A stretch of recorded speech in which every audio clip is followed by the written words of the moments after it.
Everyone looks at Dana White and sees the savior of combat sports, the bald-headed genius who took a failing company and turned it into a global empire. You see him on the podium, shouting, face red, talking about opportunities and changing lives, and you think he's the benevolent godfather of MMA. But look me in the eye right now, because I need you to understand something crucial. That man is not a promoter. He is a vampire. The truth is, Dana White isn't giving these fighters an opportunity. He is running the most sophisticated wage theft operation in the history of modern sports, and he's doing it right in front of your face while you cheer for him. You think this is a business? No, this is a heist, a slow-motion heist where the vault is the skull of a 20-year-old kid from the projects and the loot is his cognitive future. I've been in the rooms, folks. I've seen the spreadsheets that they don't show the public. I've seen the red-faced screaming matches where Dana is wearing a suit that costs more than a fighter's entire show purse, telling a kid who just bled 3 pints of blood that he's not worth an extra $5,000. It is a level of greed that is biblical. It is a sickness. Let me tell you about a specific moment that broke me. I was at the Palms in Vegas a few months back. High-limit room. It's quiet, just the sound of chips clacking and the hum of air conditioning. I walk in, and there's Dana. He's sitting there with a stack of chips that looks like a small skyscraper. I'm talking hundreds of thousands of dollars on the felt. He's laughing, drinking, having the time of his life. And standing about 20 feet away in the shadows, looking terrified, was a fighter I know, a main card fighter, a guy who is a household name to hardcores. He was waiting there, hat in his hands, literally waiting for Dana to finish a hand of blackjack so he could beg for an advance on his next fight check because his landlord was threatening eviction. I watched Dana lose $50,000 on a single hand. He didn't even blink. He laughed it off. "Next hand," he yelled. 50 grand gone in 10 seconds. And then he turned around, saw the fighter, and the look in his eyes changed. It went from joy to disgust. He looked at this warrior, this man who builds Dana's empire with his own flesh and bone, like he was a cockroach that had crawled onto the carpet. He waved him off. "Not now," he barked. "Can't you see I'm working?" Working.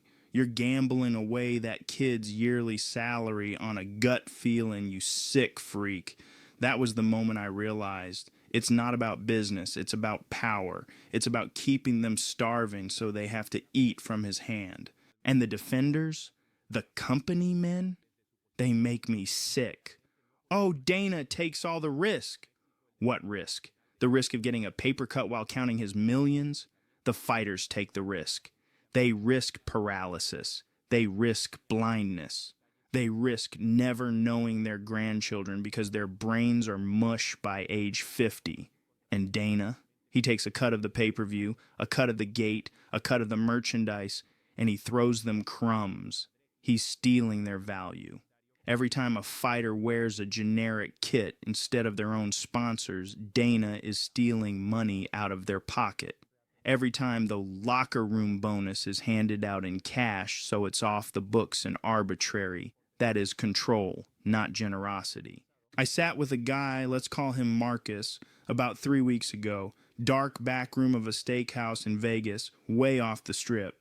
Marcus was a contender, a killer, but he's sitting there wearing sunglasses at midnight because his orbital bone is fractured.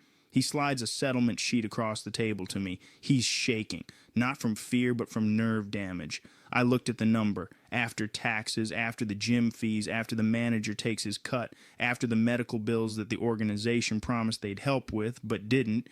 This man who just generated millions in revenue was walking away with $4,000. $4,000. While Dana is posting videos of his snow-covered driveway at his mansion in Maine or his house in Vegas with a massive pool, Marcus is deciding whether to buy pain meds or food.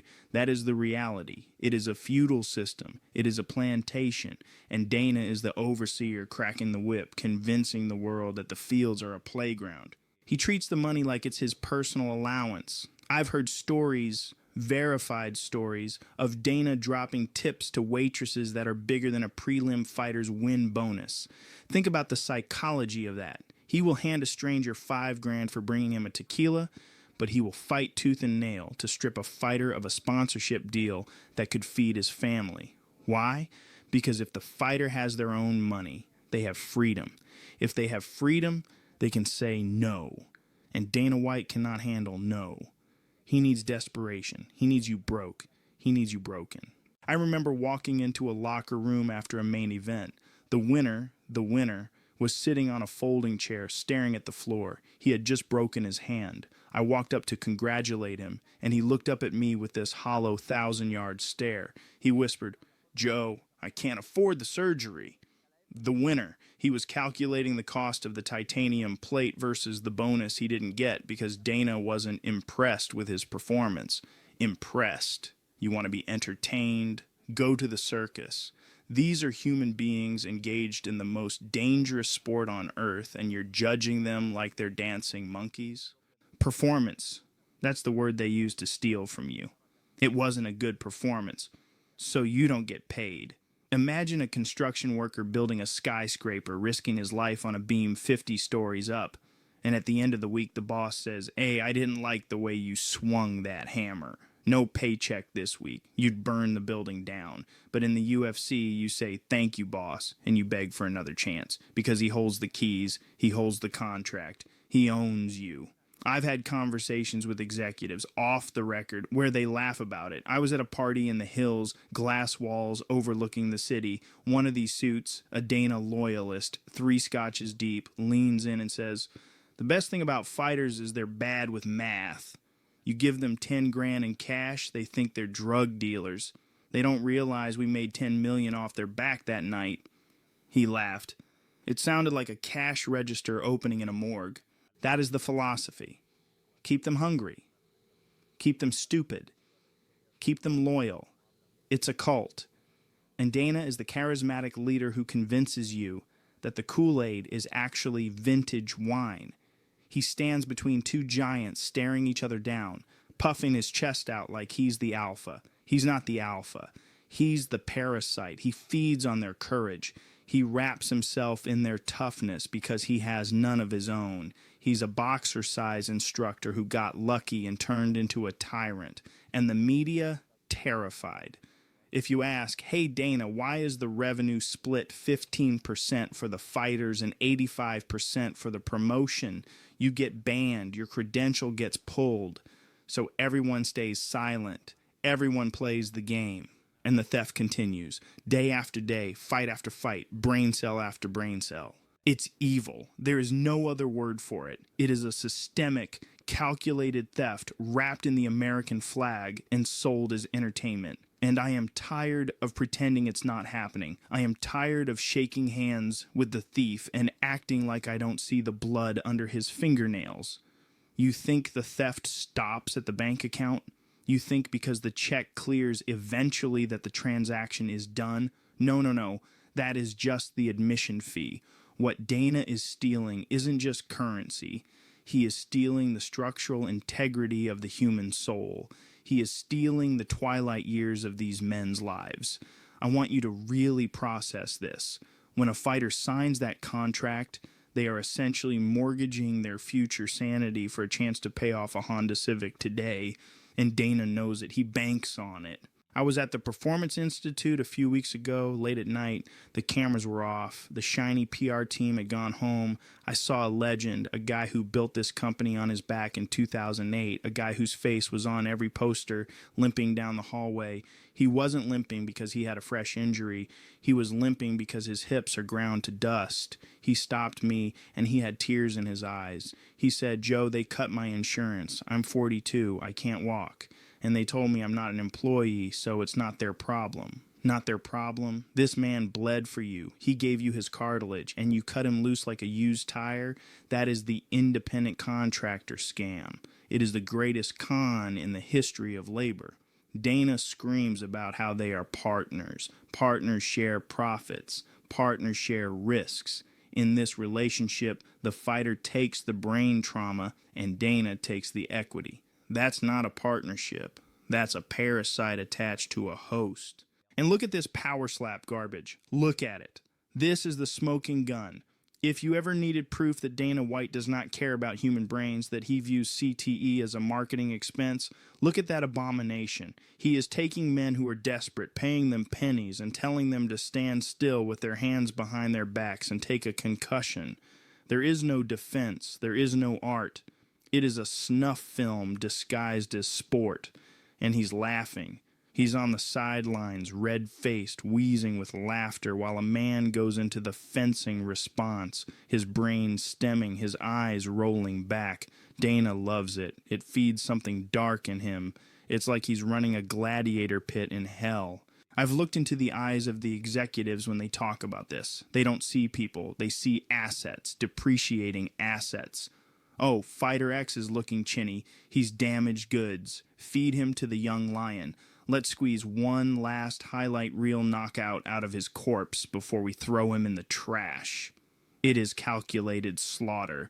They match these older guys with slow reflexes and soft brains, against young killers on steroids just to build the new star.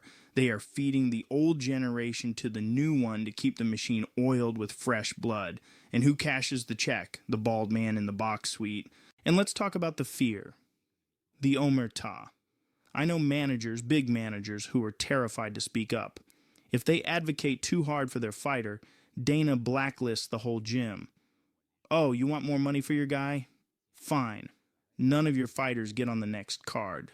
It's collective punishment. It's mafia tactics. So the managers shut up, the fighters shut up, and the wheel keeps turning. They pit the fighters against each other. He took the fight for $10K, why won't you? It's a race to the bottom, and Dana is at the finish line collecting the tolls. I had a dream the other night. I don't dream often, but this was vivid. I was in an empty arena. The octagon was there, but the canvas wasn't white. It was made of skin, and Dana was sitting in the center counting gold coins. Every time he dropped a coin, it made the sound of a bone snapping. Snap, clink, snap, clink. He wouldn't stop. He couldn't stop. And the seats were filled with the ghosts of fighters, not dead, but hollow. The guys slurring their words in interviews. The guys wandering around supermarkets forgetting why they are there. They were just watching him count.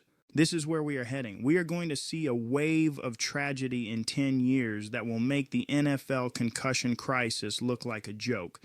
We are going to see suicides.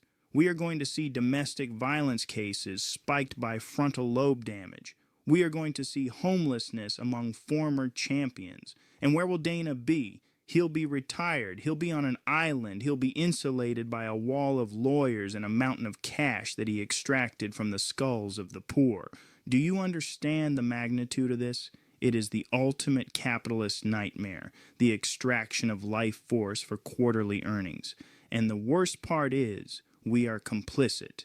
We buy the pay-per-views. We cheer for the violence. We enable the vampire. But I am telling you now, the dam is breaking. I can feel it. The fighters are waking up. The lawsuits are coming. The information is leaking out. You cannot suppress the truth forever. You cannot hide the bodies when the graveyard gets this full. Dana, if you are watching this, and I know your little spies are watching this, you need to look in the mirror. Not the one in your private jet, but the one in your soul. You have blood on your hands that soap won't wash off. You have stolen the memories of fathers. You have stolen the peace of mind of mothers.